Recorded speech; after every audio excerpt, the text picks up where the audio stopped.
ஹல்லேலூயா. தேவன் நல்லவர், அவர் நன்மை செய்கிறவர். ஆமென், ஆமென். அவர் வல்லமையுள்ள தேவன், சர்வ வல்லமையுள்ளவர். அவர் அரசாளுகிற தேவன், நமக்காய் பரிந்து பேசுகிறவர். ஆமென், ஆமென். எடுத்து வாசிப்போம். எசேக்கியேல் 38 அதிகாரம் 7 வசனம் இப்படியாக எழுதப்பட்டிருக்கிறது. எசேக்கியேல் 38:7. நீ ஆயத்தப்படு, உன்னுடனே கூடின உன் எல்லா கூட்டத்தையும் நீ ஆயத்தப்படுத்து. நீ அவர்களுக்கு காவலாயிரு. நீ ஆயத்தப்படு, உன்னோடு கூடின உன் எல்லா கூட்டத்தையும் ஆயத்தப்படுத்து. நாம் ஆயத்தமா இருக்கிறோமா? இந்த கடைசி நாட்களில் ஓடிக்கொண்டிருக்கிறோம். இந்த கடைசி நாட்களில் ஆண்டவரை பார்க்க, இயேசு கிறிஸ்துவை பார்க்க ஆயத்தமாய் நாம் நடந்து கொண்டிருக்கிறோம். நாம் வேதம் படிப்பதும் ஆலயத்துக்கு வருவதும் எப்படியாவது பரலோக ராஜ்யத்துக்குள் பிரவேசித்து விட வேண்டும், எப்படியாவது பரலோக ராஜ்யத்துக்குள் போய்விட வேண்டும், எப்படியாவது இயேசு கிறிஸ்துவை பார்த்து விட வேண்டும், எப்படியாவது பரிசுத்த ஆவியானவரை பார்த்து விட வேண்டும், எப்படியாவது ஆண்டவரை பார்த்து விட வேண்டும் என்று நம்முடைய வாழ்க்கையில் நம்ம போவதற்கு ஒரே ஒரு காரணம், நம்ம பரலோக ராஜ்யத்துக்குள் போவதற்காக ஆயத்தமாய் கொண்டிருக்கிறோம். ஆமென், ஆமென். ஆயத்தம் இல்லாமல் யாரும் தேவனுடைய ராஜ்யத்துக்குள் பிரவேசிக்க முடியாது. பிரியமானவர்களே, இந்த கடைசி காலத்தில் தேவன் நம்மளை ஏன் ஆயத்தமா இருக்க சொல்கிறாரு? ஏன் அநேகர் ஆயத்தப்படுத்த சொல்றாரு? அவர் சொல்லுகிற காரியம், ஆயத்தப்படு, உன்னோடு கூட இருக்கிறவளையும் ஆயத்தப்படுத்து.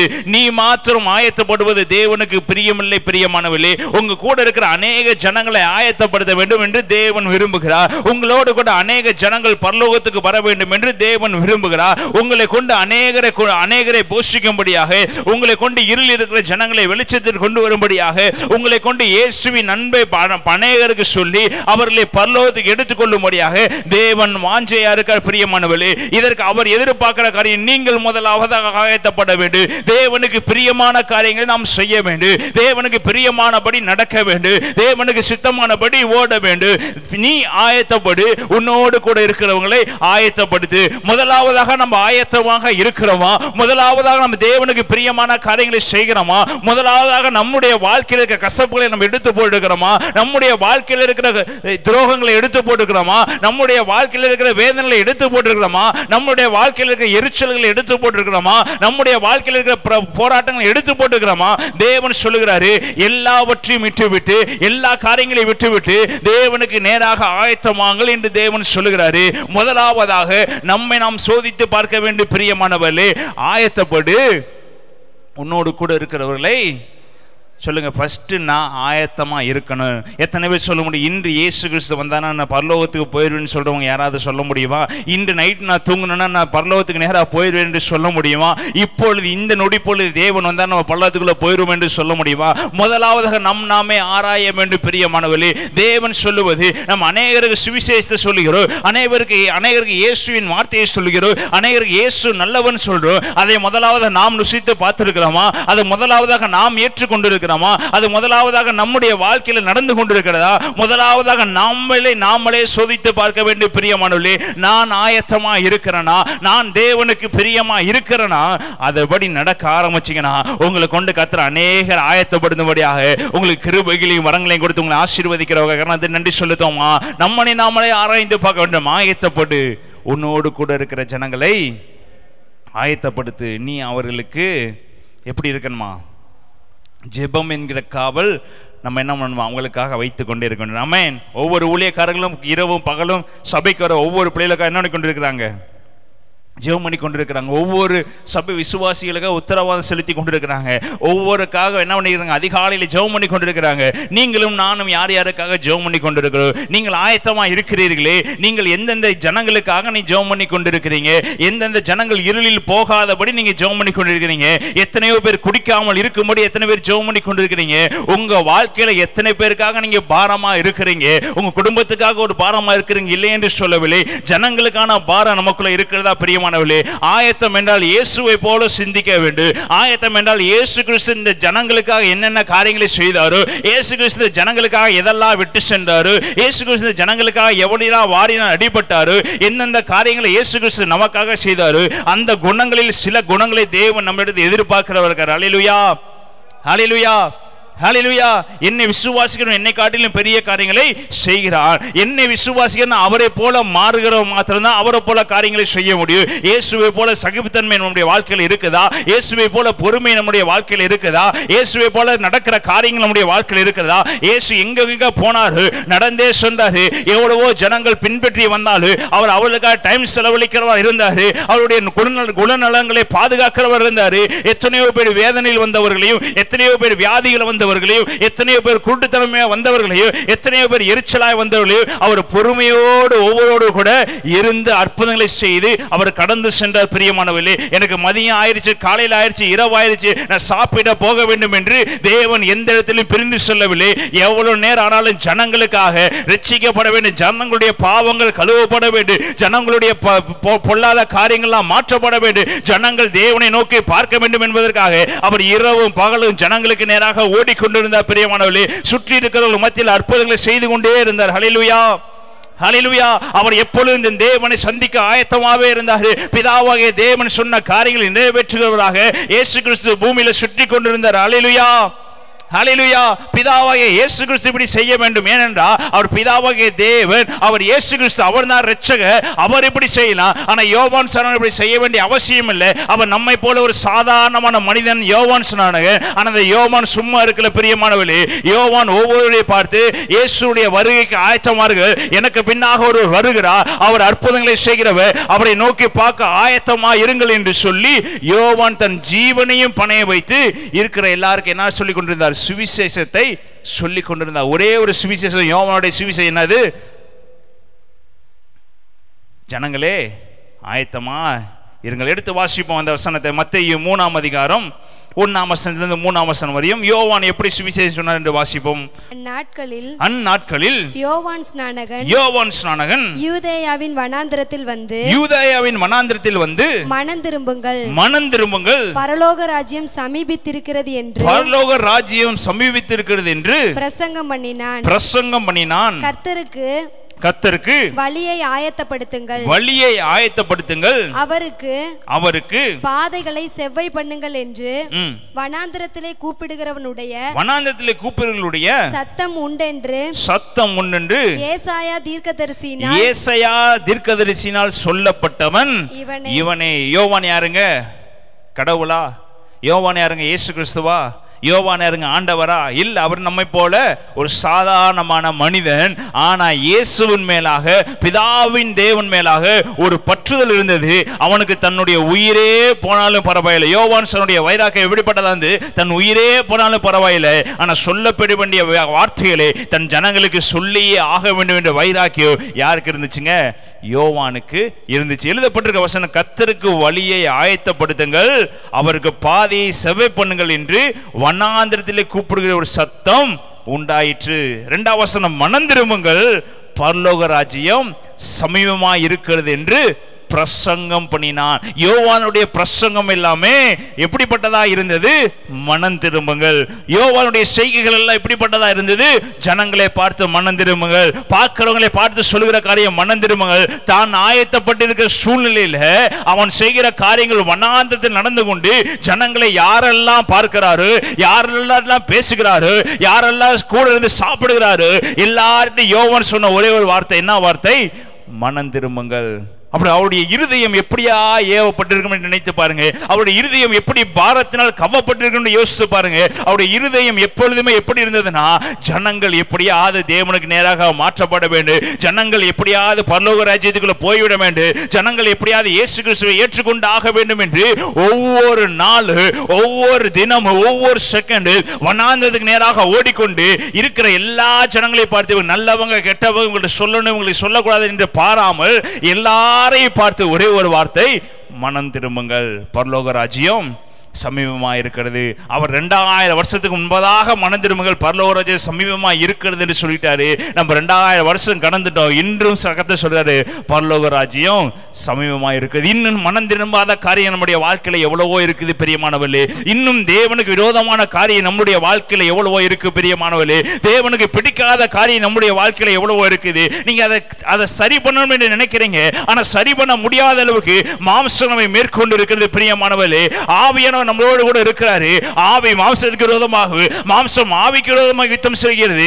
ஆனா ஏதோ ஒரு விஷயத்துல மாம்சம் நம்மளை மேற்கொண்டு கொண்டுதான் இருக்கிறது.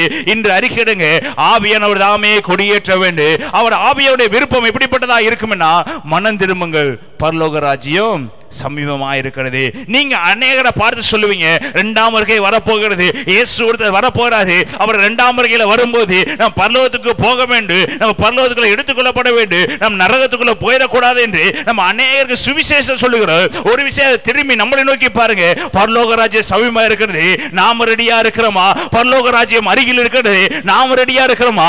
முதலாவதாக நம்மளை நாமே ஆராய்ந்து பார்க்க வேண்டும் என்று கர்த்தர் சொல்லுகிறார். பிரியமானவர்களே, நம்ம அநேகருக்கு சுவிசேஷத்தை சொல்லுகிறோம், டாக்ஸ் கொடுக்கிறது. நம்ம சொல்ற ஒரே ஒரு காரியம், பரலோக ராஜ்யம் சமீபமா இருக்கிறது. இயேசு என்கிற ஒருத்தர் இருக்கிறாரு, அவர் ஆசீர்வதிப்பாரு. அவர்கிட்ட போனா கண்ணீர் மாறு, அவர்கிட்ட போனா பரலோக ராஜ்யம் கிடைக்கும், அவர்கிட்ட போனா நம்ம பரலோகத்தில் நித்திய காலமா சந்தோஷமாய் வாழுவோம் என்று நம்ம அநேக சுவிசேஷம் சொல்லுகிறோம். ஆனா நாம் பரலோக ராஜ்யத்துக்குள்ள பிரவேசிப்போமா? நாம் பரலோக ராஜ்யத்துக்குள்ள கடந்து சொல்லுவோமா?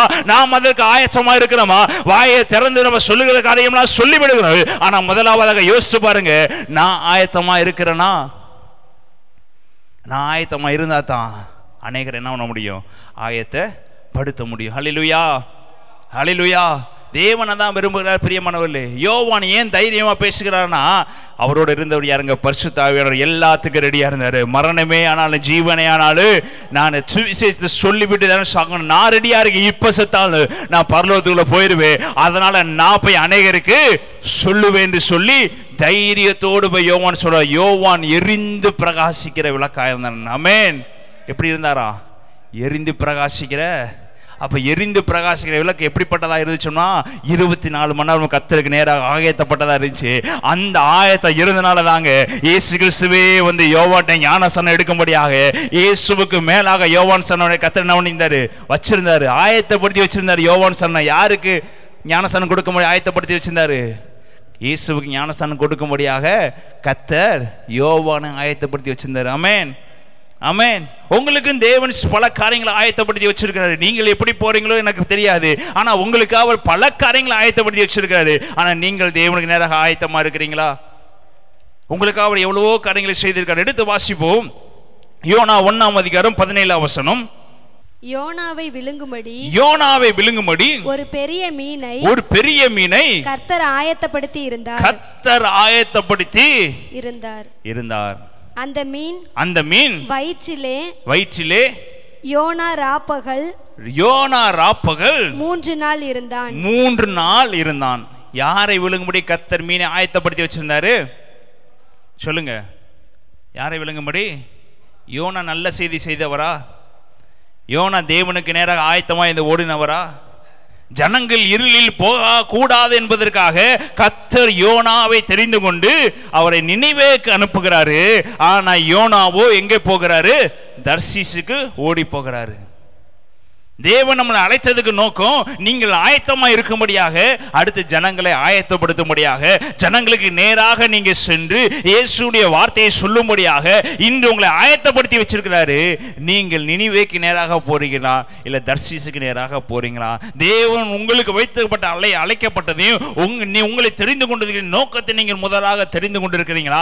யோனாக்கு தெளிவாக தெரிஞ்சது, யோனாக்கு தெளிவான வார்த்தை வந்தது, நீ நினிவேவுக்கு போ, நான் நினிவேவை அழிக்க போறேன், அங்க இருக்க ஜனங்கள் எனக்கு விரோதமா கிரியை செய்றாங்க, நான் தேவன் என்பதை மறந்து போய் கிரியை செய்றாங்க, அவங்கள்ட்ட போய் என் சுவிசேஷத்தை சொல்லு, அவர்கள் மாண்டு சாக போறாங்க, அவங்களுக்கு போய் தேவனுடைய வார்த்தையை சொல்லு, அவங்க ஒருவேளை ரட்சிக்கப்படலாம், ஒருவேளை அவங்க மனம் திரும்பலாம், ஒருவேளை அவங்க இயேசு பிதாவாக தேவனை ஏற்றுக்கொள்ளலாம். நீ போய் உன் வாயில் இருக்கிற வார்த்தையை அந்த நினிவேல இருக்கிற ஜனங்களுக்கு சொல்ல வேண்டும் என்று யோனாவை ஆயத்தப்படுத்துகிறாரு. அந்த யோனாவை ஆயத்தப்படுத்தும் போது அவருக்கு தெரியும், கூடவே மீனையும் சேர்த்து அவர் ஆயத்தப்படுத்துகிறாரு. ஏன்னா அவன் எங்க விழுந்து போவான்னு தெரியும், தன்னுடைய மாம்ச இச்சையிலையும் தன்னுடைய சுயத்திலையும் அவன் விழுந்து போவான் என்று தெரிஞ்சபடினாலதான் எதை உருவாக்குனாரு? சொல்லுங்க, மீனை உருவாக்க வேண்டிய அவசியம். விழுகும்போது ஒரு மீன் கவிழ்னது 3 நாள் வயிற்றுக்குள்ள இருந்தார் என்று எழுதப்பட்டிருக்கலாம் அல்லவா?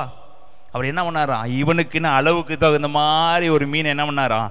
ஆயத்தப்படுத்தி 3 நாள் தங்குவதற்கு மீன் என்ன பண்ணி வச்சிருந்தாரு? அப்ப நம்மளும் விழுந்து போகணும் இயேசுவுக்கு தெரியுமா தெரியாதா? நம்மளும் இருளை போகணும் இயேசுவுக்கு தெரியுமா தெரியாதா? நம்மளும் பின்மாற்றமா போகணும் இயேசுவுக்கு தெரியுமா தெரியாதா? ஆனாலும் நமக்காக சில காரியங்களை அவர் ஆயத்தப்படுத்தி வைத்துக் கொண்டு தாங்க இருக்கிறாங்க. உங்களை போஷிக்கும்படி சில காரியங்களை அவர் ஆயத்தப்படுத்தி கொண்டு தாங்க இருக்கிறாங்க. உங்களை எவனும் நெருக்கக்கூடாது என்பதற்காக எதிரியின் பட்சத்தில் உங்களுக்காக ஆயத்தப்படுத்தி கொண்டு எவ்வளவு மரண இருளின் பள்ளத்தாக்கு உங்களுக்கு வந்தாலும் அது ஒன்று உங்களை சேதப்படுத்தாதபடி யோனாக்கு எப்படி மீன் ஆயத்தப்படுத்தினாரோ அதே போல ஒவ்வொரு காரியத்திற்கு நீங்கள் இன்று உயிரோடு இருப்பதே தேவன் உங்களுக்காக ஆயத்தப்படுத்தப்பட்டபடினால தான் தேவன் நம்மளை உயிரோடு வைத்திருக்கிறார். பிரியமானவர்களே, இன்று இல்லை என்றால் எப்பொழுதுமே நாம் மாண்டு போயிருப்போம், எப்பொழுதே நம்ம இறந்து போயிருப்போம், எப்பொழுதே நம்முடைய ஜீவன் போயிருக்கும். பிரியமானவர்களே, ஆனா தேவன் எல்லா காரியத்தையும் நமக்காக என்ன பண்ணி கொண்டிருக்கிறாரு? நாம் தேவனுக்காக என்ன செய்கிறோம்? நாம் தேவனுக்கு என்ன செய்கிறோம்? ஆயத்தமா இருக்கிறோமா?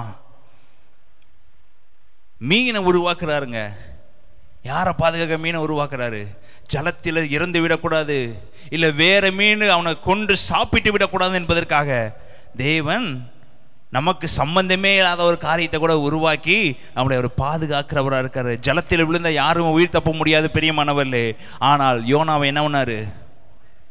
சுவிசேஷத்தை அறிவிக்கும்படியாக இந்த ஒருவன் இறந்து போயிட்டானா, ஜலத்தில் இறந்து போயிட்டானா அங்க அநேக ஜனங்கள் மாண்டு போயிடுவாள் என்பதற்காக ஒரு மீனை உண்டாக்குறாரு. இன்னைக்கு நீங்கள் பட்டணத்துக்குள்ள போகும்படியாக எவ்வளவோ பிரச்சனைகள் உங்களுக்கு வரக்கூடாது என்பதற்காக பல காரியங்கள் உங்களுக்காக ஆயத்தம் பண்ணி கொண்டிருக்கிறாரு. அவர் தகப்பன் பிரியமானவர்களே, அவர் பிள்ளைக்காக சகல காரியங்களை செய்து முடிக்கிறாரு. பிள்ளையா இருக்கிற நாமல் தகப்பனுக்காக என்ன செய்து கொண்டிருக்கிறோம்? நான் தகப்பனுக்கு முதலாவதாக பிள்ளையாக இருக்கிறோமா? நான் பிதாவாக இயேசுவுக்கு முதலாக பிள்ளையாக இருக்கிறோமா? அவர் விரும்புகிற காரியம் நம்முடைய வாழ்க்கையில் இருக்கிறதா? நாம் ஆயத்தமா இருக்கிறோமா? தேவன் நமக்காக யாவையும் செய்கிறவர்கள். ஹல்லேலூயா, ஹல்லேலூயா. நமக்காக ஒரு காரியத்தை செய்து முடிக்கிறவராக இருக்கிறாரு. யோனாவை பத்திரப்படுத்தி 3 நாள் வைத்திருந்தாரு. மீனின் வயிற்றில் 3 நாள் எப்படி வச்சிருந்தாரா? பத்திரமாய் வைத்து கரையில கக்கி என்ன பண்ணாரு? அந்த நினிவே பட்டணத்தை முழுவதும் அவர் ரட்சித்து தனக்கென்று மாற்றிவிட்டார். கரெக்ட் சொல்லுக்கோமா? தேவன் நினைத்தது ஒரு நாள் தடைபடாதுங்க. ஆனா இதற்கடையில் ஆயத்தமாக வேண்டிய நாம ஆயத்தமா இருந்தோம்னா தேவன் நமக்காக செய்யற காரியங்கள் பயங்கரமா இருக்கு. ஹல்லேலூயா, ஹல்லேலூயா. இன்னொரு வசனத்தை வாசிப்போம். 1 ராஜாக்கள் 17ஆம் அதிகாரம் 13ஆம் வசனம். இங்க எலியா மரணத்துக்கு நேராக இருக்கிறாரு. எலியாவுக்கு மரணத்துக்கு நேராக இருக்க எலியாவை பாதுகாக்கும்படி கர்த்தர் சாரிபாத் விதவை ஆயத்தப்படுத்தி வச்சிருந்தாரு. சாரிபாத் விதவை சாகக்கூடாது என்பதற்காக கர்த்தர் எலியாவை ஆயத்தப்படுத்தியிருந்தார். ஹல்லேலூயா, ஹல்லேலூயா. 2 பேரும் விசுவாசிங்க தான், 2 பேரும் தேவனை ஏற்றுக்கொண்டவங்க தான், 2 பேரும் இஸ்ரவேலின் தேவனை நம்பி இருக்கிறவங்க தான். ஆனா 2 பேத்துக்கும் தெரியாது, நான் சாகும்போது உன்னை கொண்டு போசிப்பாரு, இல்ல நீ சாக கிடக்கும் போது என்ன கொண்டு போசிப்பாருன்னு எனக்கு தெரியாது. ஆனா நான் கர்த்தருடைய நாமத்துக்கு நேராக, கர்த்தருடைய வார்த்தைக்கு நேராக நடக்கிறபடினால யாரை கொண்டு வேணாலும் அவர் போஷிக்க வல்லவராக. ஹல்லேலூயா, ஹல்லேலூயா, ஹல்லேலூயா. அது வசனத்தை வாசிங்க. ராஜாக்கள் 1 ராஜாக்கள் 17ஆம் அதிகாரம் 13ஆம் வசனத்தை வாசிங்க. அப்பொழுது எலியா அவளை பார்த்து பயப்படாதே, நீ போய் உன் வார்த்தையின்படி ஆயத்தப்படுத்து. ஆனாலும் முதல் அதிலே எனக்கு ஒரு சிறிய அடையை பண்ணி என்னிடத்தில் கொண்டு வா. பின்பு உனக்கும் உன் குமாரனுக்கும் பண்ணலாம் என்று சொல்லுகிறார். அந்த சம்பவத்தை வாசித்து பார்த்தீங்கன்னா, மேல கீழே எல்லாத்தையும் வாசித்து பார்த்தீங்கன்னா, ஒருபடி மாவு தான் அந்த அடையை பண்ணுனா மகன் தாயும் மகனும் சாப்பிட்டு சாகலாம் என்று அவங்களுக்காக வைக்கப்பட்டிருந்த அடையை யார் கேட்கிறா? சொல்லுங்க, யார் கேட்கிறா? எலியா கேட்கிறாரு. எலியா சொல்ற, நீ எனக்குன்னு ஒரு அடையா என்ன பண்ணு, ஆயத்தப்படுத்து. முதலாவதாக எனக்கு என்ன பண்ணாத, கொண்டுட்டு வா. நீங்கள் செய்வீங்களா? நீ முதலாவதாக போய் சுவிசேஷம் சொல்லு, அப்புறம் சாப்பிட்டு கொள்ளலாம். முதலாவதாக உங்ககிட்ட இருக்கிறத என்கிட்ட கொண்டுட்டு வந்து கொடுத்துரு, அப்புறம் உனக்கு நன்மை செய்யும் என்று சொல்லுவாரா? நீங்கள் செய்வீங்களா? அதுக்கு மேல் வசனத்தை வாசிங்கன்னா, தேசத்தின் மழை பெய்யாதபடினால் சில நாட்களுக்கு பின்பு அந்த ஆறு வற்றி போயிற்று.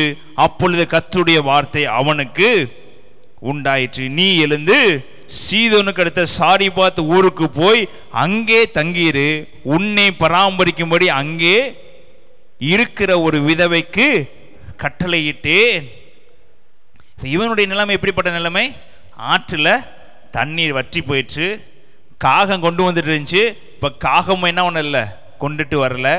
தண்ணீர் வற்றி போயிடுச்சு, என்ன பண்ணுவது என்று தெரியல, போக்குக்கு வழி இல்லை, தங்குவதுக்கு இடம் இல்லை.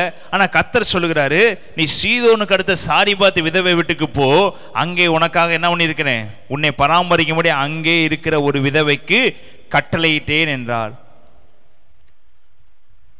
எலியாவை பாதுகாக்க யார் கட்டளையிட்டு இருக்கிறாரு? சாரிபாத்தை கட்டளையிட்டு இருக்கிறாரு. ஆனால் சாரிபாத்தோட நிலைமை எப்படிப்பட்டதாக இருந்துச்சு? ஒன்றுமே இல்லை, சாகிறதுக்கு நேராக ஓடிக்கொண்டிருந்த சாரிபாத். அந்த சாரிபாத்தை பாதுகாக்க யார் அனுப்புறாருங்க? எலியாவை அனுப்ப. அப்போ 2 பேர்த்தையும் என்ன பண்ணுறாரு? ஆயத்தப்படுத்துறாரு. நீ போனாதான் அங்கே சாரிபாத் வித வீட்டில் என்ன நடக்கும்? சாப்பாடு எலும்பும், அவங்க மரணம் என்ன மாறும்? மரணத்துக்கு நேராக ஓடிக்கொண்டு இருக்கிறாங்க. நீ போனாதான் அவங்கள மரணத்திலிருந்து வெளியே கொண்டு வர முடியும். அந்த வசனத்தை நீ மேல் வாசித்து பார்த்தீங்கன்னா அதுக்கு தெளிவாக சொல்லுவா. அவள் சொல்லுவா 12ஆம் வசனம், அதற்கு அவள் பானையில் ஒரு பிடி மாவும் கலயத்தில் கொஞ்சம் எண்ணெயும் அல்லாமல் என்னிடத்தில் ஒரு அடையும் இல்லை என்று உம்முடைய தேவனாய கர்த்தருடைய ஜீவனை கொண்டு சொல்லுகிறேன், இதோ நானும் என் குமாரனும் சாப்பிட்டு செத்து போக அதை எனக்கும் அவனுக்கும் ஆயத்தப்படுத்துவதற்கு 2 விறகு பொறுக்க வந்தேன். அப்ப அவருடைய நிலைமை எப்படிப்பட்ட நிலைமை? சாக வேண்டும் என்கிற நிலைமை. அடுத்து என்ன பண்ணுவது என்று வழி இல்லை. ஊர் முழுவதும் என்ன ஆயிடுச்சு? பஞ்சம் ஆயிடுச்சு. ஆனால் என் தேவன் அப்படிப்பட்டவர் இல்லைங்க. அவர் சொல்றாரு, நீ எழுந்து போ மகனே, உன்னை பராமரிக்கும்படி அங்கே ஒருவரை என்ன பண்ணியிருக்கேன், வச்சிருக்கேன் என்று, ஒருவளை வைத்திருக்கேன்னு சொல்றா.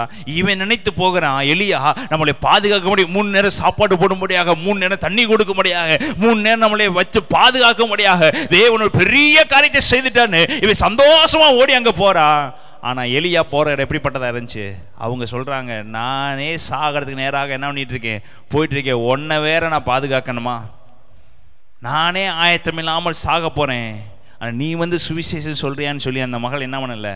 அவள் சொல்கிறா, நான் செத்தாலும் பரவாயில்ல, எலியா கேட்குற ஒரு காரியத்துக்கு அந்த அடையை செய்து எலியாவின் இடத்துல கொண்டு போய் முதலாவதாக கொடுத்தா. கரத்தை 2 செலுத்தோமா?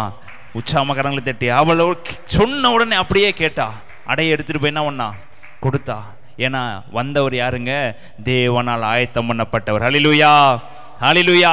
சாரிபாத் சாகக்கூடாது, சாரிபாத்துடைய மகன் சாகக்கூடாது, சாரிபாத் விதவை சாகக்கூடாது என்பதற்காக தேவன் எலியாவை ஆயத்தப்படுத்தி வச்சிருந்தாரு. எலியா சாகக்கூடாது என்பதற்காக கர்த்தர் சாரிபாத் விதவை ஆயத்தப்படுத்தி வச்சிருந்தாரு. நீங்க சாகக்கூடாது என்பதற்காக தேவன் ஜீவனை உங்களுக்காக விட்டார், இயேசு கிறிஸ்து. இப்போ ஜனங்கள் சாகக்கூடாது என்பதற்காக நாம் என்ன செய்ய வேண்டும்? ஹல்லேலூயா, ஹல்லேலூயா. எலியா ஒரு தேவனை போல வந்து யாரை பாதுகாத்து கொண்டா? சாரிபாத் விதவைய. சாரிபாத் விதவை என்ன பண்ணா? எலியாவை. இப்போ தேவன் நம் நல்லா இருக்கணுன்றதுக்காக அவர் ஜீவனை கொடுத்து நம்மளை பாதுகாத்து கொண்டார். ஆனால் இதே போல் அநேகர் இருளில் இருக்கிறவங்களை பாதுகாக்கும்படியாக இயேசு யாரை தெரிந்து கொண்டார்? சொல்லுங்க, யாரை தெரிஞ்சு கொண்டாரு? பக்கத்தில் பார்க்கக்கூடாது, இப்போ யாரை பார்க்கணும்? சொல்லுங்க, என்னைய பார்க்கணும், என்ன தெரிந்து கொண்டார். ஹல்லேலூயா. அப்போ முதலாவதாக நான் ஆயத்தப்பட வேண்டும். சொல்கிற வார்த்தைக்கு என்ன பண்ணணும்? ஆயத்தப்படணும். எலியா சொன்ன வார்த்தை, எனக்கு ஒரு அடையை முதலாவதாக ஆயத்தப்படுத்து, அவன்கிட்ட இருக்கிறத முதலாவதாக எனக்கு கொண்டு வா, 2 விறகை வச்சு எவ்வளோ எரியுமோ அதில் ஒரு அடையை பண்ணி எனக்கு கொண்டு வா, மீதி உள்ளதை தேவன் பார்த்து கொள்வார். முதலாவதாக நீங்கள் தேவன் சொல்கிற வார்த்தைக்கு ஆயத்தமாக இருந்தீங்கன்னா ஜனங்களை உங்களுக்கு நேராக கர்த்தர் திறப்ப வல்லவராக. கலந்து நடி சொல்லுத்தோமா, தேவன் உங்களுக்காக ஆயத்தம் பண்ண வைத்திருக்கதை ஒருவனாலும் பிடுங்க முடியாது. ஹல்லேலூயா, ஹல்லேலூயா, ஹல்லேலூயா. யோசேப்பு ஒரு ஆயத்தம் ஆகிறாருங்க. எப்படி ஆயத்தம் ஆகிறார் என்று பார்ப்போம். எடுத்து வாசிப்போம். ஆதியாகமம் 46ஆம் அதிகாரம் 29ஆம் வசனம். யோசேப்பு ஆயத்தமாகிறாரு. எதற்கு ஆயத்தமாகிறார் என்று பார்ப்போம். கோசேன் நாட்டிலே தன்னை யோசேப்பு சந்திக்க வரும்படி சொல்ல யூதாவை தனக்கு முன்னாக அவனிடத்தில் யாக்கோபு அனுப்பினான். அவர்கள் கோசேனிலே சேர்ந்தார்கள். யோசேப்பு தன் ரதத்தை ஆயத்தப்படுத்தி அதன் மேல் ஏறி தன் தகப்பனாகி இஸ்ரவேலை சந்திக்கும்படி போய் அவனை கண்டு அவனுடைய கழுத்தை கட்டிக்கொண்டு வெகு நேரம் அவன் கழுத்தை விடாமல் அழுதான். அப்பொழுது இஸ்ரவேல் யோசேப்பை பார்த்து, நீ இன்னும் உயிரோடு இருக்கிறாயா? நான் உன் முகத்தை கண்டேன், எனக்கு இப்பொழுது மரணம் வந்தாலும் வரட்டும் என்றான். இந்த சம்பவம் யாரை சந்திக்க ஆயத்தமாகிறாரு? யோசேப்பு தன் தகப்பனாகிய யாக்கோப்பை சந்திக்க ஆயத்தமாகிறாரு. எதை கொண்டு ஆயத்தமாகிறாரு? யோசேப்பு தன் ரதத்தை ஆயத்தப்படுத்தி அதன் மேல் ஏறி தன் தகப்பனாக இஸ்ரவேலை சந்திக்கும்படி போனான். தன் ரதத்தை பூட்டி கொண்டு ஆயத்தமாகறான். யாரை பார்க்க ஆயத்தமாகறான்? தன் தகப்பனாகிய யாக்கோப்பை சந்திக்கும்படி. இன்னைக்கு நாம் தேவனை சந்திக்கும்படி எதை ஆயத்தப்படுத்தி கொண்டிருக்கிறோம்? சேனைகளை ஆயத்தப்படுத்தி கொண்டிருக்கிறோமா? குதிரைகளை ஆயத்தப்படுத்தி கொண்டிருக்கிறோமா? இல்ல ரதங்களை ஆயத்தப்படுத்தி கொண்டிருக்கிறோமா? யோசேப்பு நினைச்சார்னா கோசேன் பட்டத்திற்கு யாக்கோப்பை வர வைக்க வேண்டிய அவசியம் இல்லை. ஏனென்றால் யோசேப்பு அதிகாரியா இருக்கிறாரு. யோசேப்பு நேராக கொண்டு வந்து என்னுடைய அரண்மனைக்கு நீங்க வர வேண்டும், இஸ்ரவேல் ஜனங்கள் எல்லாரும் என் அரண்மனையில வந்து பாருங்க, எல்லாரும் இங்க வாங்க, தேவன் எப்படியாக வைத்திருக்கிறார் என்று சொல்லி யோசேப்பு ஒரே ஒரு கட்டளை கொடுத்திருந்தானா இஸ்ரவேல் ஜனங்களும் தன் தகப்பனும் எல்லாரும் எங்க வந்திருப்பாங்க? யோசேப்பு தங்கி இருக்கிற இடத்துக்கு வந்து யோசேப்பை மண்டிக்கிட்டு வணங்கி யோசேப்பு தன் தகப்பனை பார்த்து நான் தான் உம்முடைய மகன் என்று சொல்லி அவருடைய சம்பாசித்து இருக்கலாம். ஆனா யோசேப்போ தன் தகப்பனை பார்ப்பதற்காக குதிரையையும் ரதங்களையும் ஆயத்தப்படுத்துகிறார். கோசேன் என்பது எகிப்தின் நாட்டில் இருக்கிற ஒரு தேசம். அந்த தேசத்துக்கு தகப்பனையும் தாய் எல்லாத்தையும் வர வச்சுட்டு இவர் ஆயத்தமாகிறார். யாரை சந்திக்க ஆயத்தமாகிறாரு? தன் தகப்பனை சந்திக்க ஆயத்தமாக. தன் தகப்பனை சந்திப்பதற்கு யோசேப்புக்கு இதுதான் வாய்ப்பா என்று பார்த்தா கண்டிப்பா இல்லை. இதற்கு முன்னதாக அநேக வாய்ப்புகள் இருந்திருக்கலாம். இதற்கு முன்னதாக அநேக காரியங்கள் நிமித்தம் யோசேப்பை பார்த்திருக்கலாம். தன்னுடைய சகோதரர்கள் 20 வெள்ளிக்காசுக்கு யோசேப்பை விற்று போனதுக்கு அப்புறம் அவன் போய் எகிப்தில் வாழ்ந்து கொண்டிருக்கும் போது போர்த்திபார் என்கிற வீட்டில் அவன் அந்த இடத்துல வந்து ஒரு மேன்மையுள்ளவனா இருந்தான். 20 வெள்ளிக்காசுக்கு விற்றவன் கண்டிப்பா 20 வெள்ளிக்காசு சம்பாதிக்காம இருந்திருப்பானா? சம்பாதித்து இருக்கலாம். அந்த இடத்துல கொஞ்சம் பேருள்ளவனாக வாழ்ந்தான். ஒருவேளை நினைத்திருந்த தப்பித்து ஓடி தன் தகப்பனிடத்தில் ஓடி இருந்திருக்கலாம். நம்முடைய சகோதரர்கள் எல்லாரும் என்னை விற்று விட்டாங்க, சகோதரர்கள் எல்லாரும் என்னை குழில தூக்கி போட்டாங்க, சகோதரர்கள் எல்லாரும் என்னை விற்று கொண்டு வந்து இந்த இடத்துல விட்டு விட்டாங்க என்று சொல்லி அநேக சந்தர்ப்பங்கள் கண்டிப்பாக யோசேப்புக்கு உண்டாயிருக்கு. தப்பித்து போவதற்கு வழிகள் உண்டாயிருக்கு. எரிக்கோ கோட்டையை சுற்றி தாங்க, எரிக்கோ கோட்டை உள்ள மட்டும்தாங்க, வெளியில ஃபுல்லா கோட்டை இருந்துச்சு. ஆனா எகிப்தை சுற்றி கோட்டைகள் இருந்தது என்று எழுதப்படல. அவன் நினைச்சதான் இரவோடு இரவாக ஓடி தன் தகப்பனுடைய வீட்டுக்கு சென்று நான் உயிரோடு இருக்கிறேன் என்று தகப்பனுக்கு அறிவித்திருக்கலாம். ஆனா யோசேப்புக்கு அப்படி இல்லை. என் தகப்பனை பார்க்க நான் ஆயத்தமா இருக்கணும். என் தகப்பனை பார்க்கும்போது அடிமையானவன் இருக்கக்கூடாது. என் தகப்பனை பார்க்கும்போது நான் ராஜாவா இருக்கணும். ஏன்னா கூட இருக்கிற கத்தர் என்னோட இருக்கிறாரு. அவர் சொல்றாரு, உன்னை துரத்தினவங்களாம் பார்த்து உன் காலில் விழுகணுமா? உன்னை துரத்தினவங்களாம் பார்த்து உன்னை பார்த்து உன்னை துரத்தினமே இவன் இவ்வளவு பெரிய ஆளா இருக்கிறானே என்று பார்த்து ஆச்சரியப்படும்படியாக கத்தர் பக்கத்துல இருந்து சொல்றாரு, நீ இப்ப ஓட வேண்டாம் மகனே, என் வார்த்தைக்கு கீழ்ப்படி, நீ ஆயத்தமாக. முதலாவதாக நீ ஆயத்தமாக, உன் தகப்பனை சந்திக்க என்னவாக ஆயத்தமாக. யோசேப்புக்கு வழி இருந்துச்சு. ஏன் மோசே ஓடி போலையா? மோசே கொலை செய்த உடனே எங்க ஓடி போயிட்டாரு? எகிப்து தேசத்தை விட்டு தூர ஓடி போய் ஆடுகளை மேய்த்து கொண்டு இருந்தாரு. எகிப்தியரால கண்டுபிடிக்க முடியவில்லை. யோசேப்புக்கு முடியும்ல, ஓடி போக முடியாதா? கண்டிப்பா என்ன இருந்துச்சு? எரிக்கோ கோட்டைக்குள்ளேயே ஏறி வந்து வேவு பார்த்தாங்க. யாருங்க? யோசுவா கூட தான் என்ன பண்ணாங்க? உள்ளேயே வந்து கோட்டைக்குள்ளே வந்து வேவு பார்த்துட்டு போக முடிஞ்சவங்களுக்கு அந்த நாட்களில் யோசேப்பால் ஓடி போக முடியாதுன்னு நினைக்கிறீங்களா? கண்டிப்பாக என்ன பண்ண முடியும்? ஓடி போக. அவன் திரும்பியும் அடிமையானவனாக ஓடி போக விரும்பலைங்க. இஸ்ரவேல் ஜனங்களை மீட்டெடுக்கும்படியாக ஆயத்தமுள்ளவனாக மாறும்படியாக அவன் தன்னுடைய இடத்துல கர்த்தராகிய தேவனை பக்கத்தில் வச்சுட்டு ஆயத்தமாய் கொண்டிருந்தான். ஹல்லேலூயா, ஹல்லேலூயா. இன்னல்கள் மத்தியில, கஷ்டங்கள் மத்தியில, வேதனையின் மத்தியில, துக்கத்தின் மத்தியில தன்னைத்தானே ஆயத்தப்படுத்தி கொண்டிருந்தான். கூட கர்த்தர் அவனை ஆயத்தப்படுத்தி கொண்டே இருந்தாரு. கர்த்தர் அவனை தேற்றி கொண்டே இருந்தாரு. கர்த்தர் அவனை ஆற்றி கொண்டே இருந்தார். ஹல்லேலூயா, ஹல்லேலூயா. அதிகாரி ஆன உடனே தன் தகப்பனை சந்திப்பதற்கு ஒரு நேரம் வருகிறது. அந்த தகப்பனை சந்திக்கும் போது அடிமையானவன் அல்லங்க, ராஜாவா போய் சந்திக்க வேணுங்கிற எண்ணம் யோசேப்புக்கு இருந்துச்சு. அவன் சொல்றான், அரண்மனைக்கு வர சொல்லலாம், இப்படிலாம் என் தகப்பன்ட்ட போகக்கூடாது, என் தகப்பன்ட்ட இப்படி போகணும்னா யோசேப்பு தன் ரதத்தை ஆயத்தப்படி, என் தகப்பன் முன்பாக போகும்போது நான் ரதத்தோடு போகணும், என் தகப்பன் முன்பதாக போகும்போதாக கர்த்தனை ராஜாவா வைத்திருக்கார் என்று சொல்லணும், என் தகப்பன் முன்பதாக போகும்போதாக இத்தனை ஜனங்களை நான் தேவனுக்கு நேராக ஆயத்தப்படுத்தினேன் என்று சொல்லும்படியாக, தன் தகப்பன் மெச்சித்து பார்க்கும்படியாக யோசேப்பு தன் ரதங்களை ஆயத்தப்படுத்தினார். ஹல்லேலூயா, ஹல்லேலூயா. நீங்க எதங்க ஆயத்தப்படுத்தி வச்சிருக்கீங்க? தன் தகப்பனை சந்திப்பதற்காக நீங்க எதை ஆயத்தப்படுத்தி வச்சிருக்கீங்க? தகப்பன் வரும்போது எனக்கு பின்னாடி இவ்வளோ பெரிய சேனையை நான் ரட்சிப்புகளை நடத்தி இவ்வளோ பேரை நான் இயேசுவுக்கு நேரம் நடத்தியிருக்கேன்னு சொல்லி நீங்க ரதத்தை பூட்டி கொண்டு சந்தோஷமா போய் தேவன் முன்பதாக நிற்க விரும்புகிறீங்களா? இல்லை, ஏசப்பா ப்ளீஸ் என்னை ஒரு விஷயம் நினைத்தரலும், என்னை பரலோகத்துக்கு எடுத்துக்கொள்ள வேண்டிய கெஞ்சி பரலோகத்துக்குள்ள போக வேண்டும் விரும்புகிறீங்களா? ஆயத்தமாக இருந்தோம்னா ரதத்தை பூட்டி கொண்டு ஓடுவோம். ஆயத்தம் இல்லைன்னா எப்படி உட்காந்துருப்போம் சொல்லுங்க? ஆயத்தம் இல்லைன்னா கெஞ்சுவோம்.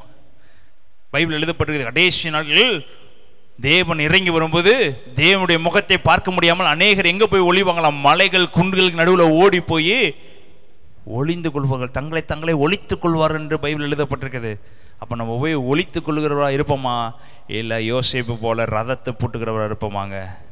அல்லேலூயா, அல்லேலூயா. கர்த்தரோடு இருந்தீங்கன்னா எப்படி இருப்பீங்க? தைரியமாக நின்று தேவன் வருகைக்கு ஆயத்தமாக இருப்போம். என்னோடு கூட எகிப்து ஜனங்களை என்ன ஆயத்தப்படுத்தி இருக்கிறேன், எல்லாரும் என்னுடைய வார்த்தைக்கு கீழ்ப்படுகிறவர்கள் இருக்கிறாங்க என்று சொல்லி யோசேப்பு யாக்கோப்புக்கு நேராக ஓடி போகிறார். தன் ரதத்தை பூட்டி கொண்டு தகப்பனை சந்திக்க போகிறாரு. நீங்கள் நானும் ஒரு நாள் என் தகப்பனை சந்திக்கிற நாட்கள் வரும். எப்படி இருக்க போகிறோம்? ஆயத்தத்தோடு இருக்கிற பக்கத்தில் சொல்லுங்க, எப்படி இருக்கணும்? ஆயத்தத்தோட இருக்கணும். ஹல்லேலூயா, ஹல்லேலூயா. இன்னொரு சம்பவத்தை வாசிப்போம். மத்தேயு 17ஆம் அதிகாரம் 24ஆம் வசனத்திலிருந்து 27ஆம் வசனம் வரையும். அவர்கள் கப்பர்நகூமில் வந்தபோது வரிப்பணம் வாங்குகிறவர்கள் பேதுருவினிடத்தில் வந்து, உங்கள் போதகர் வரிப்பணம் செலுத்துகிறதில்லையா என்று கேட்டார்கள். செலுத்துகிறார் என்றான். ஆகிலும் நாம் அவர்களுக்கு இடரலாய் இராதபடிக்கு நீ கடலுக்கு போய் தூண்டில் போட்டு முதலாவது அகப்படுகிற மீனை பிடித்து அதன் வாயை திறந்து பார். ஒரு வெள்ளி பணத்தை காண்பாய். அதை எடுத்து எனக்காகவும் உனக்காகவும் அவர்களிடத்தில் கொடு என்றார். எனக்காகவும் உனக்காகவும் யார்கிட்ட கொடுக்கணுமா? அவர்களிடத்தில். இயேசு கிறிஸ்து பேதுட்ட சொல்றாரு, நீ முதல்ல ஓடி போய் கடல்ல எதை போடு? தூண்டில் போடு. அது முதலாவதாக மாட்டுகிற மீனை பிடிச்சு பாரு. அதில் என்ன இருக்கும் சொல்லுங்க? என்ன இருக்கும்? அப்போ மீனை, அதற்குள்ள வெள்ளி பணத்தை யார் ஆயத்தப்படுத்தினா சொல்லுங்க? யார் ஆயத்தப்படுத்தினா? இயேசு கிறிஸ்து ஆயத்தப்படுத்தி வச்சிருக்கிற. எதை கட்டுவதற்காக? வரி பணத்தை கட்டுவதற்காக. இயேசுவுக்கும் பேதுருவுக்கும் கொடுக்கும்படியாக தேவன் என்ன பண்ணாரு? ஆயத்தப்படுத்தி வச்சிருந்தாரு. இயேசு நமக்காக எவ்வளோ காரியத்தை செய்திருக்காரு பாருங்க. டக்குன்னு பக்கத்தில் இருக்கவங்கள பார்த்து அவங்களுடைய மனதை மாற்றி காசு எடுத்து கொடுக்க அவரால் முடியும். ஒரு ராஜாவை பார்த்து டக்குன்னு என்ன பண்ண முடியும்? அப்பத்தை பரலோகத்துக்கு நேரம் தூக்கி பிடிச்சு அநேகருக்கு போஷிக்க அவரால் முடியும். ஆனால் பேதுருவை பார்த்து சொல்கிறாரு, நீ போய் கடலில் போய் தூண்டில் போடு. வலை போடாத, என்ன போடு? தூண்டில் போடு. மீனின் வாயில 2 வெள்ளி காசை உனக்காக ஆயத்தம் பண்ணி வச்சிருங்க. அதை நன்றி செலுத்துவோம். உங்களுக்காக அவர் எதையும் ஆயத்தம் பண்ண வல்லவராக இருக்கிறாங்க. யோனாக்காக மீனை ஆயத்தப்படுத்தி வச்சிருந்தாரு. எங்கே எத்தனை நாள்? 3 நாள் வயிற்றுக்குள்ள இருக்கும்படியாக. ஆனால் பேதுருவை பாதுகாப்பதற்காக இன்னொரு மீனில் என்ன வச்சிருந்தாரு? வெள்ளி காசை வச்சிருந்தாரு. அவர் சகல அற்புதங்களையும் செய்கிறவர் தான். ஆனால் உங்களுக்காக அவர் எவ்வளோ தூரம் பண்ணுகிறான்னு பாருங்க. நீங்கள் தேவனுக்காக என்ன பண்ணுகிறீருங்க? உங்கள் தேவைகளை சந்திக்கிறாரு. மீனை கொடுத்து உள்ளே இருக்கிற மீனுக்குள்ள தங்க காசு வெள்ளி காசை வச்சு பேதுருடைய தேவைகளை சந்திச்சாரு. பேதுரு கண்ணீரோடு வலையை அலசி கொண்டு இருக்கிற போது கடலுக்கு நேராக வலப்புறமாக வலையை வீசி என்று சொல்லி படகு அமிலத்தக்கதான மீன்களை கொடுத்து கர்த்தர் பேதுரு என்ன பண்ணாரு? ஆசீர்வதிச்சாரு. எல்லாம் நமக்காகவே அவர் என்ன பண்ணாரு? அவனுக்காகவே ஆயத்தப்படுத்தி வச்சிருந்தார். இரவு முழுதும் பிரயாசப்பட்டான், கிடைக்கல. ஆனால் தேவன் ஆயத்தப்படுத்த வைக்கப்பட்டதுக்கு அப்புறம் அவன் வலை வீசும்போது கிளியத்தக்கதாக எடுத்துக்கொண்டான். ஹல்லேலூயா, ஹல்லேலூயா. அப்போ தேவன் நமக்கு ஆயத்தப்படுத்தியிருக்க எல்லா காரியங்களும் கிளியத்தக்கதாக தான் இருக்கும். அவர் நார்மல் காசை உள்ள வச்சிருக்கலாம். அவர் வச்ச காசு எப்படிங்க? வெள்ளி காசு. வரி பணத்தை செலுத்துவதற்கான. அப்போ எவ்வளவாய் தேவன் நம்மேல் பிரியமாக இருக்கிறார் என்று யோசித்து பாருங்க. நாம் தேவனுக்கு என்ன செய்கிறோம்? அவர் நம்மளை எப்படி விரும்புகிறார் என்று வாசிப்போம். மத்தேயு 22ஆம் அதிகாரம் 1ஆம் வசனம் இப்படியாக எழுதப்பட்டிருக்கிறது. இயேசு மறுபடியும் அவளோடு ஓமையை பேசி சொன்னது என்னவென்றால், பரலோக ராஜ்யம் தன் குமாரனுக்கு கல்யாணம் செய்த ஒரு ராஜாவுக்கு ஒப்பாய் இருக்கிறது. அழைக்கப்பட்டவர்களை கல்யாணத்திற்கு வர சொல்லும்படி அவன் தன் ஊழியக்காரனை அனுப்பினான். அவர்களோ வர மனதில்லாதிருந்தார்கள். எதற்கு வர சொல்லி? கல்யாணத்திற்கு வர சொல்றாரு, பரலோகத்துக்கு வர சொல்றாரு, உங்களுக்காக ஆயத்தம் பண்ணி வைத்திருக்க ஒரு இடத்துக்கு வர சொல்றாரு. ஆனால் அவர்களுக்கோ வர மனதில்லை. எல்லாவற்றையும் உங்களுக்காக ஆயத்தம் பண்ணி கொண்டிருக்கிறாரு. நம்ம தான் அவருக்கு ஒன்றும் ஆயத்தம் பண்ணப்படுகிறது இல்லை. ஆனால் உங்களுக்கு அவர் எல்லாத்தையும் என்ன பண்ணுறாரு? ஆயத்தம் பண்ணி வச்சிருக்கிறாரு. கல்யாண விருந்துக்கு வரும்படி ஆயத்தம் பண்ணி வச்சிருக்கிறாரு. அவர் எல்லாத்தையும் அழைக்கிறாரு. ஆனால் அவர்களுக்கோ வர மனதில்லை. அடுத்த வசனம், 5ஆம் வசனம், அழைக்கப்பட்டவர்களோ அதை அசட்டை பண்ணி ஒருவன் தன் வயலுக்கும் ஒருவன் தன் வியாபாரத்துக்கும் போய்விட்டார்கள். மற்றவர்கள் அவன் ஊழியக்காரரை பிடித்து அவமானப்படுத்தி கொலை செய்தார்கள். அப்பொழுது அவன் தன் ஊழியக்காரரை நோக்கி, கல்யாண விருந்துக்கு ஆயத்தமா இருக்கிறது, அழைக்கப்பட்டவர்களோ அதற்கு அபாத்திரமாய் போனார்கள். ஆகையால் நீங்கள் வழி சந்தையிலே போய் காணப்படுகிற யாவரையும் கல்யாணத்திற்கு அழைத்து கொண்டு வாருங்கள் என்றான். அந்த ஊழியக்காரர் புறப்பட்டு வழிகளிலே போய் தாங்கள் கண்ட நல்லார் பொல்லார் யாவரையும் கூட்டிக் கொண்டு வந்தார்கள். கல்யாண சாலை விருந்தாளிகளால் நிறைந்தது. ஹல்லேலூயா, ஹல்லேலூயா. தேவன் சிலர் ஆயத்தப்படுத்தி அவர்களை விருந்துக்கு கூப்பிடுகிறாரு. ஆனால் அவர்களும் அதை என்ன பண்ணிட்டாங்க? அசட்டை பண்ணிட்டு போயிட்டாங்க.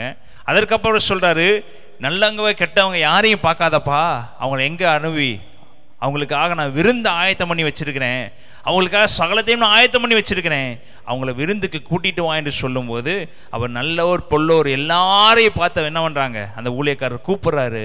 அவங்க எல்லாரும் விருந்துக்கு நல்ல வஸ்திரங்களை தரித்து கொண்டு விருந்துக்கு வந்தாங்க. அதில் ஒருத்தர் மட்டும் நல்ல வஸ்திரம் தரித்து கொண்டு வரல. தேவன் அவரை பார்த்து, இந்த பொல்லாதவனை தூக்கி என்ன பண்ணுங்க? வெளியே போடுங்க. நான் எல்லாத்தையும் தான் நான் வர வச்சேன், உள்ள எல்லாத்துக்கும் தான் நான் ஆயத்தப்படுத்தி வச்சிருந்தேன். அந்த ஆயத்தப்படுத்த இடத்துக்கும் இவன் ஆயத்தம் இல்லாமல் வந்துட்டான் என்று சொல்லி அவனை அவர் புறம்பே தள்ளி போட்டார். உங்களுக்காகவும் பரலோகத்தை ஆயத்தம் பண்ணி வச்சிருக்கிறாரு. உங்களுக்காகவும் பரலோக ராஜ்யம் திறந்திருக்கு. அந்த இடத்துல நம்ம எல்லாரும் நுழையதுக்கு ரெடியா இருக்கிறோமா?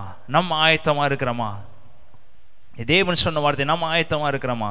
உங்களுக்காக எல்லாத்தையும் ஆயத்தப்படுத்தி வச்சிருந்தார். மீன் ஆயத்தப்படுத்தி வச்சிருந்தாரு, சாரிபாத்து விதவை ஆயத்தப்படுத்தி வச்சிருந்தாரு, எலியாவை ஆயத்தப்படுத்தி வச்சிருந்தாரு, பேதருக்கு வெள்ளி காசு ஆயத்தப்படுத்தி வச்சிருந்தாரு, யாக்கோப்புக்கு யோசேப்பை ஆயத்தப்படுத்தி வச்சிருந்தாரு. யாக்கோப்புடைய வாழ்க்கை பஞ்சத்தில் போகும்போது யோசேப்பை ராஜாவாக்கி கோசேன் பட்டணத்தை கொடுத்து யோசேப்பை என்ன பண்ணி வச்சிருந்தாரு? யாக்கோப்புக்கு ஆயத்தப்படுத்தி வச்சிருந்தாரு. இங்க விருந்துக்கு எல்லாத்தையும் ஆயத்தப்படுத்தி வச்சிருக்கிறாரு. ஆனா விருந்துக்குள்ள போகிற மகனும், வாசிங்க, விருந்தாளியை பார்க்கும்படி 11ஆம் வசனம், ராஜா உள்ளே பிரவேசித்த போது கல்யாண வஸ்திரம் தரித்திருந்த ஒரு மனுஷனை அங்கே கண்டு, ஆயத்தம் இல்லாமல் விருந்து தானே போடுறாங்க, ஏதோ ஒன்று சாப்பிட்டு வரலாம் என்று தயாராகி வராத ஒருவனை கர்த்தர் கண்டு. இன்னைக்கு தேவன் இங்க வந்து முன்னாடி நிற்கும் போது எல்லாரும் ஆயத்தமா இருக்கிறோமா? இல்ல நம்மளும் கல்யாண வசத்தோட உட்கார்ந்து இருக்கிறோமா? அவர் புடமிட்டு பார்க்கிறவராக இருக்கார். ஹல்லேலூயா, ஹல்லேலூயா. அவர் நல்லவரையும் கூப்பிட்டுருக்கிறாரு, பொல்லோரையும் கூப்பிட்டுருக்கிறாரு, கெட்டவங்களையும் கூப்பிட்டுருக்கிறாரு. ஆனா என்னத்தை போட்டுட்டு வரணும்? சொல்லுங்க, சொல்லுங்க. எந்த இதை போட்டு வந்திருக்கணும்? நீ எப்படி பட்டனா இருந்திருக்கலாம், ஆனா போட்டு வஸ்திரம் எப்படி இருக்கணும்? நல்ல வஸ்திரத்தை. நீங்க நல்லவங்களோ கெட்டவங்களோ, ஆனா தேவனுக்கு நேராக பரிசுத்தம் உள்ளவர்களா வாழ ஆரம்பிச்சீங்கன்னா உங்களுக்கு பரலோகம். ஆனா ஏனதான் நம்ம ஏசுதான எல்லாம் பார்த்துக்குவாரு, கடைசி நேரத்தில் மன்னிப்பு கேட்கலாம், கடைசி நேரத்தில் அவர் நம்ம ஏற்றுக்கொள்வார், கடைசி நேரத்தில் மன்னிச்சிடுவார், கடைசி நேரத்தில் ஆயத்தமா இருக்கணும் என்று உட்கார்ந்து இருந்தோம்னா கல்யாண வஸ்திரம் போட்டவர்களாக என்ன பண்ணிடுவோம்? சொல்லுங்க, மாறப்பட்டு போயிடுவோம். அந்த வசனத்தை வாசிங்க. சிநேகிதனே, நீ கல்யாண வஸ்திரம் இல்லாதவனாய் இங்கே எப்படி வந்தாய் என்று கேட்டான். அதற்கு அவன் பேசாமல் இருந்தான். அப்பொழுது ராஜா பணிவிடைக்காரரை நோக்கி, இவனை கையும் காலும் கட்டி கொண்டு போய் அழுகையும் பற்கடிப்பும் உண்டாயிருக்கிற புறம்பான இருளிலே போடுங்கள் என்றான். புறம்பான இருளிலே அவர் எப்படிங்க கூப்பிட்டாரு? சிநேகிதனே. எப்படி கூப்பிட்டாரு? அவங்களே பார்த்து, மகளே நீ பரலோக ராஜ்யத்துக்கு எளிபடி இல்லை மகளே, நீ எங்கே போ. அவர் எப்படி தான் கூப்பிடுவார்? மகனே மகளே தான் பண்ணுவார், கூப்பிடுவார். பரலோக ராஜ்யத்தில் பிரவேசிக்க எல்லாத்தையும் பார்த்து அவர் எப்படி தான் கூப்பிடுவார்? மகனே. இப்போ இவனை பார்த்து ஏன்டா இப்படி வந்து நீ ட்ரெஸ் போட்டு வந்தேன்னு அவர் கேட்கல. அவர் பார்த்து கேட்குற, சிநேகிதனே. சொல்ற வசனம், சிநேகிதனே நீ கலியான வஸ்திரம் இல்லாதவனாய் இங்கே எப்படி வந்தாய்? இப்ப கல்யாணத்துக்கு வரும்போது என்ன வஸ்திரத்தை தரித்திருக்கணும்? கல்யாண. நீ பரலோகத்துக்குள்ள போகும்போது எப்படி வந்திருக்கணும்? பரிசுத்தத்தோடு, விசுவாசத்தோடு, ஜெபத்தோடு, ஆயத்தத்தோடு நீ எப்படி தேவனுடைய ராஜ்யத்துக்குள் பிரவேசிப்பாய்? நீ கல்யாண வஸ்திரம் இல்லாமல் எப்படி பிரவேசிப்பாய்? அப்ப ஆயத்தமா இருக்க வேண்டிய நாட்கள் எப்படி இருக்கணுங்க? சொல்லுங்க, பக்கத்துல சொல்லுங்க. கேட்கிறாரு, கல்யாண வீட்டுக்குள்ள இன்னைக்கு நீங்க கல்யாண வீட்டுக்குள்ள அழுக்கு வஸ்திரத்தை தரித்திட்டு போயிருவீங்களா? ஒரு நாள் வேணா பிச்சைக்கார வேஷம் போட்டு கல்யாணத்துக்குள்ள போய் பாருங்க. அப்ப நாமளே இப்படி ஒதுக்கும் போது சொல்லுங்க, சகலத்தையும் படைத்தவர், சகலத்தையும் உருவாக்கினவர், கல்யாண வஸ்திரம் நம்மளை யாருக்கு என்ன பண்ண முடியாது? உள்ள போக முடியாது. பத்திரிக்கை இல்லாமல் எங்கே போக முடியாது? உள்ள. பத்திரிக்கை என்னங்க? நான் அந்த கல்யாணத்துக்கு வருவேங்கிறதுக்கு ஒரு அடையாளம் தான். உன்னை அழைச்சிருக்கேன், நீ இந்த கல்யாணத்துக்கு வரணும், இந்த பத்திரிக்கை இருந்தால் தான் எங்கே வர முடியும்? உள்ள வர முடியுங்கிறத ஒரு அட்டை தான் அந்த பத்திரிக்கை. அப்போ இந்த பைபிள் இல்லைன்னா எங்கே போக முடியாது? பைபிள் படிக்கல எங்கே போக முடியாது? ஆயத்தம் இல்லாமல் எங்கே போக முடியாது? நீ 24 மணி நேரம் ஜெபிக்கிறப்பாங்களே, பைபிளும் உன் வாழ்க்கையில் இருக்கிறதா? பைபிளும் வாழ்க்கையை பேசுகிறதா? பைபிள் உன்னை பற்றி சாட்சி சொல்லுகிறதா? யோவான் எரிந்து பிரகாசிக்க விளக்கு என்று பைபிள் எழுதப்பட்டிருக்கிறது. நீங்கள் நானும் எரிந்து பிரகாசிக்க விளக்கு என்று பைபிள் எழுதப்பட்டிருக்கிறதா? தேவன் அதெல்லாம் சீர்தூக்கி பார்க்கிறவராக இருக்கிறாரு. ஆயத்தப்படு, உன்னோடு கூட இருக்கிற ஜனங்களையும் ஆயத்தப்படுத்து, நீ அவர்களுக்கு காவல் உள்ளவர்களாக இருங்க. இன்னொரு வசனத்தை வாசிப்போம், கடைசியாக எடுத்து வாசிப்போம். மத்தேயு 25ஆம் அதிகாரம் 1ஆம் வசனத்திலிருந்து 10ஆம் வசனம் வரையும் ஒரு சம்பவம் எழுதப்பட்டிருக்கிறது. பரலோக ராஜ்யம் தங்கள் தீவெட்டிகளை பிடித்துக்கொண்டு மணவாளனுக்கு எதிர்கொண்டு புறப்பட்ட 10 கன்னிகைகளுக்கு ஒப்பாயிருக்கும். 10 கன்னிகைகளுக்கு ஒப்பாயிருக்கிறது. அவ 10 கன்னிகைகள் இருக்கிறாங்க. நம்ம சபையில பாதி இங்கிட்டு பிரிச்சுக்குவோம், பாதி அங்கிட்டு பிரிச்சுக்குவோம். எல்லாரும் எங்க தான் போறோம்? சொல்லுங்க, எல்லாரும் எங்க தான் போறோம்? பரலோகத்துக்கு தான் போறோம். எல்லாரும் மணவாளனை பார்க்க தான் போறோம். எல்லாரும் கல்யாணத்துக்கு தான் போறோம். 10 கன்னிகைகளுக்கு ஒப்பா இருக்கிறது. அவர்கள் 5 பேர் புத்தி உள்ளவர்களும் 5 பேர் புத்தி இல்லாதவர்களுமாய் இருக்கிறாங்க. 5 பேர் எப்படி இருக்கிறாங்க?